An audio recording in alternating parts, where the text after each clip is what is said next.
Mina had been in the shower for nearly an hour when the water heater spit out its last drops, having any semblance of warmth to them, prompting her to quickly shut off the flow before that damn chill reattached itself to her. It was honestly the first time she had felt warm in a week. There were only 2 towels, and they were suspect at best, but she made do nonetheless. The odds of winning the lottery were probably higher than the odds of finding anything clean in this place. 2 weeks ago, something like that would have driven her crazy. In a race against the cold, Mina dried off and put on the only clothes she could find that stood any chance of staying on her frame. Obviously, there would be nothing that would fit her, but with creative use of a belt, a red flannel shirt acted as a dress, and a pair of long underwear were turned into baggy leggings. She placed 3 pairs of socks on each foot to act as shoes, avoiding the bathroom mirror at all costs. The prospects in the kitchen were just as bleak. An extensive search turned up a half a loaf of stale, but fortunately mold-free bread, unopened cans of green beans and corn, and some ketchup. There was a large meat freezer in the corner of the filthy kitchen, but she wasn't that hungry yet. She opened the cans at the table and put the ketchup on the bread. It was Thanksgiving dinner. She ate like a wild animal, lips smacking, mouth open, and giggling uncontrollably while she did. Mina had never known such hunger existed. Despite that, she had to stop halfway through her feast. Her stomach had shrunk, and it was painfully evident that if she continued to shove it in, it would just come right back out. Her stomach gurgled in unsettled agreement, and she washed it down with a glass of ruddy tap water. Leaving her mess on the table, she stood, stretched, and yawned loudly. She was exhausted. She could sleep for a week, if only. Meandering to the living room, stepping over a deconstructed lawnmower and a small stack of plastic Christmas reindeer lawn ornaments on the way, she finally collapsed on the couch. It was the only piece of furniture in the room that hadn't disappeared beneath the pile of crap in this hoarder's wet dream of a house. The television remote was on the floor next to the well-worn couch, and Mina flipped on the old, tube-styled RCA across the room. After a couple of seconds of flickering, the picture came to life, and the colorized version of It's a Wonderful Life began to play. Mina sighed. Was it close to Christmas? She couldn't remember. It seemed there was quite a bit that she couldn't remember. She flipped through the channels before stopping at her own face. It was her cheerleading picture. She loved that picture. Smiling, Mina turned up the volume. Again, Jane, authorities are asking for any information that anyone might have that could aid the investigation. Please call the number at the bottom of the screen. Mina Renee Metzler, 17, was last seen at the Hardwick Exxon on Claymore and 49th Avenue 8 days ago. Her 2011 Subaru WRX was found deserted on Mishway Road, and authorities do believe there were signs of a struggle. Police do believe there is a strong possibility that Mina may still be in the area, and they changed the picture to one of her at the beach last summer with her mom and dad. That was a good day. They are asking everyone to please keep their eyes open, and Mina turned the volume back down. She looked at the picture on the television, and then at her own greasy, stringy blonde hair. So many damn split ends. Fuck it, she said to no one as she got back up and made her way down the hall to the bathroom. She didn't want to see before, but now she did. Using one of the wet towels she had tossed on the floor, Mina scrubbed away as much of the crud from the mirror as she could and took a good, long look. Wow. She knew it was going to be bad. But this? Could this really have happened in 1 week? It had felt like a month at the time, and now it kind of looked that way as well. Mina was a shadow of herself. She recognized her eyes, but that was about it.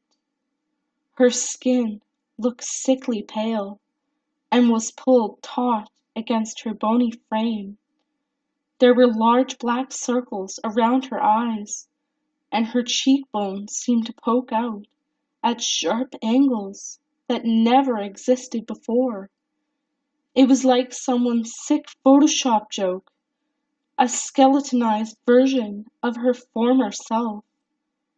She sighed, immediately regretting the decision to look, but in no way letting kill her amazing mood. Oh well, she said before spinning on her soft heels and heading back to the couch. I was wanting to lose a few pounds anyway. Giggling to herself, Mina pulled the dingy blanket from the back of the couch over her shoulders and, using her arm as a pillow, proceeded to drift away into a very well-deserved sleep. Her last thought before REM took her completely being, maybe I should call someone first. She was awoken some time later by a banging from downstairs. Mina cursed that it woke her and, sitting upright and stretching, tried to figure out just how long she might have been asleep. There were many, many windows in the old estate, but they did her no good, as they were all boarded shut with hammer and nails, not even allowing the thinnest streams of sunlight to enter if it was daytime. Was it daytime? Another series of bangs from the basement caused Mina to pick up a shovel from the next couch and smash it against the floor several times. I said shut up! She screamed with all her lungs would offer. Well, she was awake now, and she was getting hungry again. There was no way round two in that kitchen would be as appealing as it was the first time. It was getting to be about time to get the hell out of here and get some real food. Tacos. Oh yes, tacos. Her stomach began to roll from the thought. The front door was sealed with no less than 8 key entry locks on both sides. Cursing to herself, Mina tried to remember where she had seen the keys. She had become so conditioned to hate and fear the jingling of that damn keyring. It was genuinely surprising that she couldn't remember where it was. She would have liked to be able to pace while she thought. She was a pacer, but the house didn't really offer a great area to do so, so instead she carefully hiked around the first floor, searching for it and trying to avoid the debris and scurrying rats. There were rats everywhere. When the next series of banging came, it hit her. Of course, they were in the basement with him. Just as well. She needed to end this anyway and say her goodbyes. Kill two birds with one stone. Stopping in the bathroom first to pee and grab the fire axe from the bathtub, Mina made her way down the rickety steps to the stone-walled basement. In a striking dichotomy to the upstairs, the basement was free of clutter and trash, exactly opposite of one would expect. The torture chamber, Edward, whom the media had dubbed the high school killer, had built down there, was one of precision. Everything had a place, and everything had a purpose. Tools and blades hung from one wall, which could, at first glance, look like any man's workshop, until you started taking a good look at what he liked to work with. The opposite wall, lined with shelves, held jar after jar of body parts and formaldehyde, and even then one could be forgiven for thinking it might just be a mortuary. However, when the mounted handcuffs, leather-strapped beds, and variety of harnesses and hooks come into view, it becomes painfully clear that one is in the belly of the beast. Mina still couldn't bring herself to look at the butcher's corner of the room, despite her lengthy stay in it. How the hell are you making that much noise? She was genuinely curious, since he was chained to a stone wall. Of course, he couldn't answer with a ball gag in his mouth, but he certainly tried. Spittle and snot flying off to the side. Hold on. Hold on. She made her way over to him. That's disgusting. Just stop. Mina didn't want to touch the ball gag at all. It was gross. But they needed to talk, and it wasn't going to work this way. She reached around to the back of his head and unsnapped the S&M device. I have to pee, he screamed at her. So pee, she replied. You bitch, he hissed at her and lunged forward as far as he could, snapping his teeth together. Mina did not flinch, and he seemed to change his tune quickly. Please, I have to pee. Mina smiled. Maybe I can help. With the dull end of the fire axe still in her hand, she lunged it forward into his gut, a flood of wetness soaking his pants and spilling down into a puddle around his feet.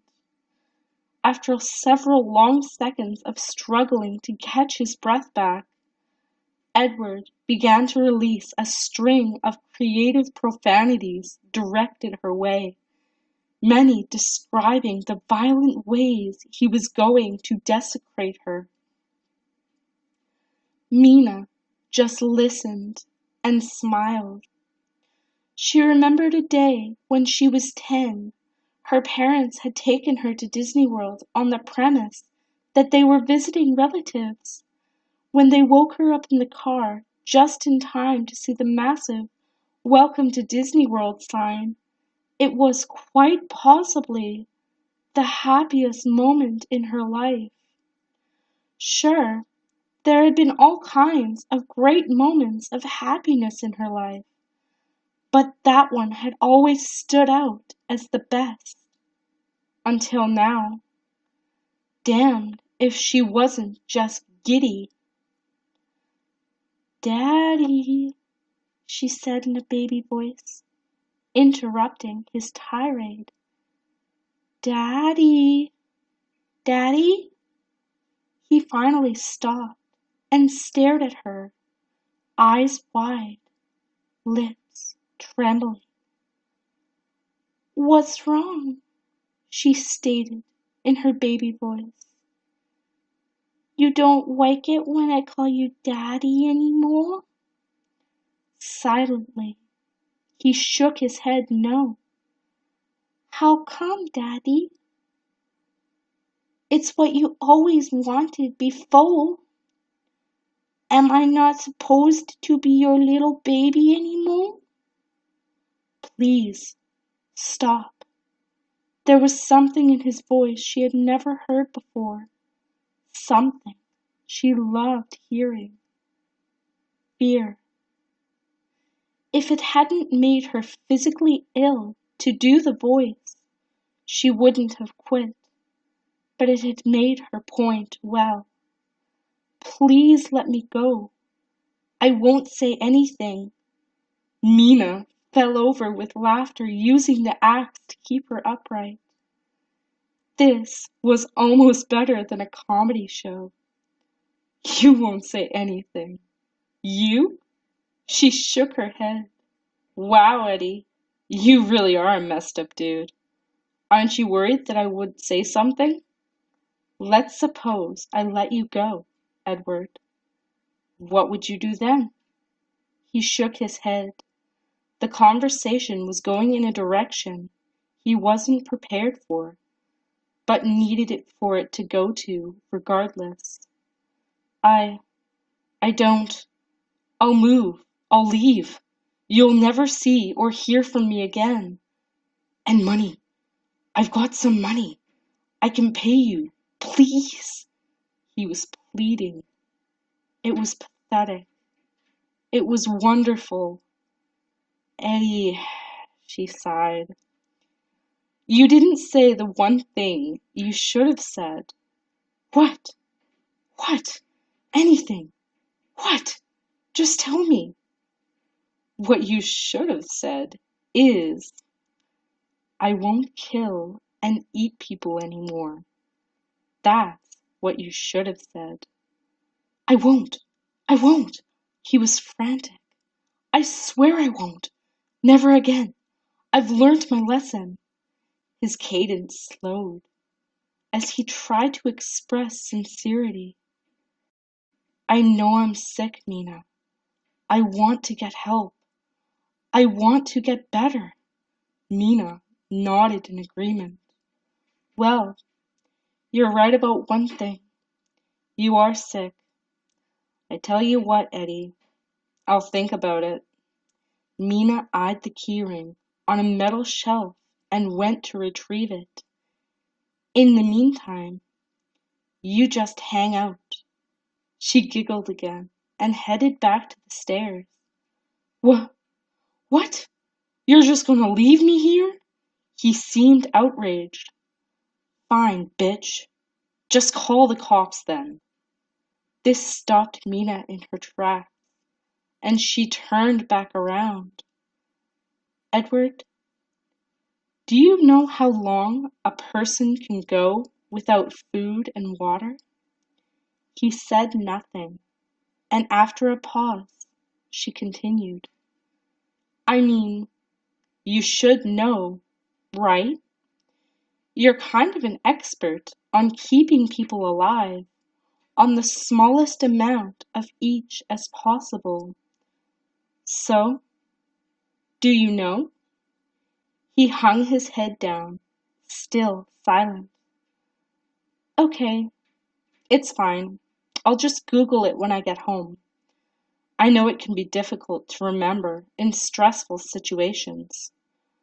Dropping the axe on the floor with a clank, Mina went to the wall of tools and selected a small, sharp utility knife before going back to Edward and quickly lashing out at his chest, slicing it nearly 5 inches across. It wasn't deep at all, hardly life-threatening, but the blood began to flow down his chest, soaking into his pants. Edward didn't give her the satisfaction of a scream, and she tossed the knife aside and began to head back up the stairs again. 2 things, Edward. First, you have a real rat problem here. And second, she said as she reached the first step, why would I call the cops? Come on, come on, come on, come on, now touch me, babe. Can't you see that I am not afraid? What was that promise that you made?